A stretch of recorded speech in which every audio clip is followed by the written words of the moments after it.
Alright guys, today I'm going to be showing you how I make my buffalo soy curls. So first, to a big skillet, we're going to add about 5 cups of dry soy curls. Now you could rehydrate these in just water and then squeeze out the liquid. I find that that is unnecessary and I prefer to just cook off the liquid in a pan. So to this, we're going to want to add some flavor. You could just use water, but I like to give it a really nice base to work with. So I'm going to be using 5 cups of water, and I'm going to use 5 of these not chicken bouillon cubes in it. Now we're going to put the lid on it, turn it to a medium heat, and let this all cook until all of the veggie bouillon cubes, whatever flavoring you're using, is all incorporated in there. And then we'll take off the lid and let it kind of evaporate until there is no more residual liquid. Once my bouillon cubes have all dissipated, for the most part, I'm just going to take the lid off. Just keep an eye on it, occasionally stirring it until all of that liquid has been absorbed, and then keep cooking it until all of the soy curls liquid that they absorbed has evaporated. Alrighty, and these soy curls are looking like they're almost ready. We're trying to get a little bit of color on them. Trying to get all of that liquid. And you can kind of press them down to help release some of the liquid. Alright, so you're going to want to use your favorite buffalo sauce. I'm going to be using this Noble Made dairy-free medium buffalo sauce. And I'm going to dump this whole bottle into here.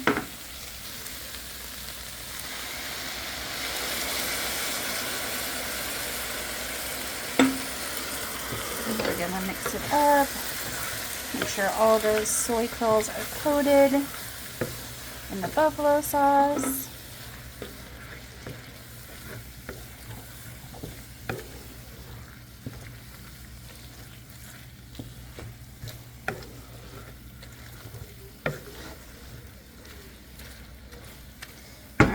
Now we're going to turn the heat down to a medium-low,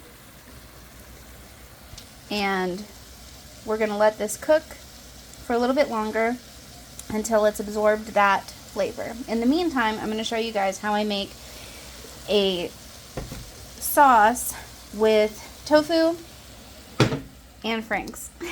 Alright, to a high-speed blender, we're going to add our block of extra firm tofu. I didn't press it, I just squeezed out some of the water. We're just going to crumble it in there to make it easier to blend up.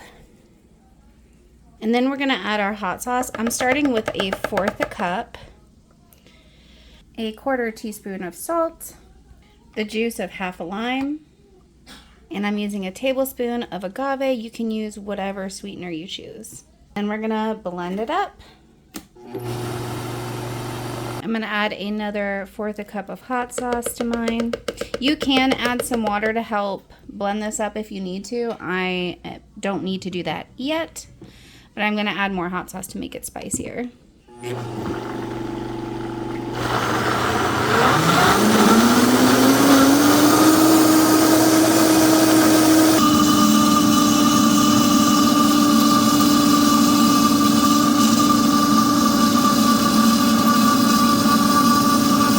After you've got it smooth, you're going to want to taste it and see if it needs more lime, more salt, more sweetness, or more spice.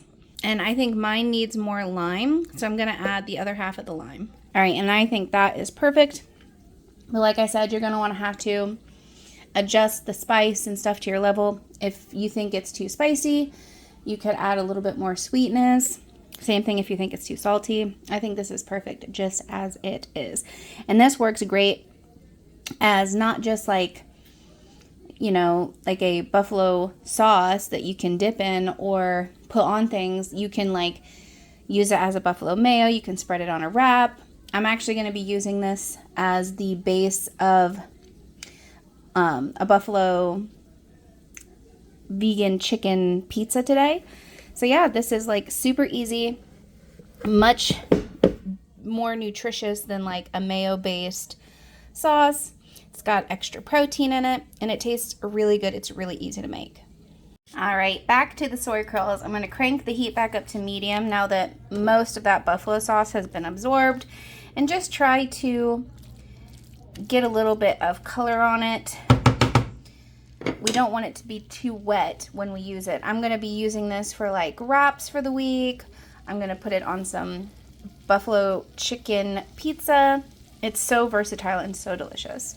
You're just going to want to keep an eye on this to make sure it doesn't burn. Just keep stirring it until it is drier, so that when you put it on, whatever you're putting it on, it doesn't make it soggy. It's looking so good already. All right, and this is what we're looking for. Perfect. And that is how you make the buffalo soy curls,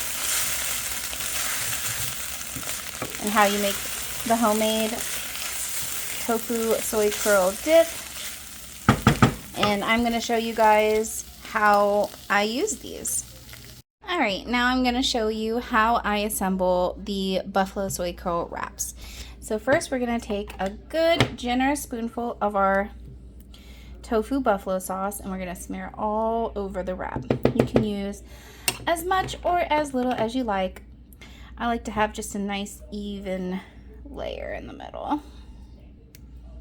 Now I'm going to put on some veggies. I have pickled watermelon radish, pickled red cabbage, and pickled carrots. Rainbow carrots, even though they all look orange now. I like to put a nice even layer of the watermelon radish, and then I top it with some red cabbage and the rainbow carrots. And I really like the way that the pickled vegetables complement the buffalo flavor, but you can use what other vegetables you like. And then you wrap it up, and you can eat it just like this, but sometimes I like to toast it, which is what I'm going to do right now. And there she is. Oh my goodness. And grilling it not only improves the flavor, but it helps seal the wrap, so you don't have any unwrapping of the wrap when you're trying to eat it.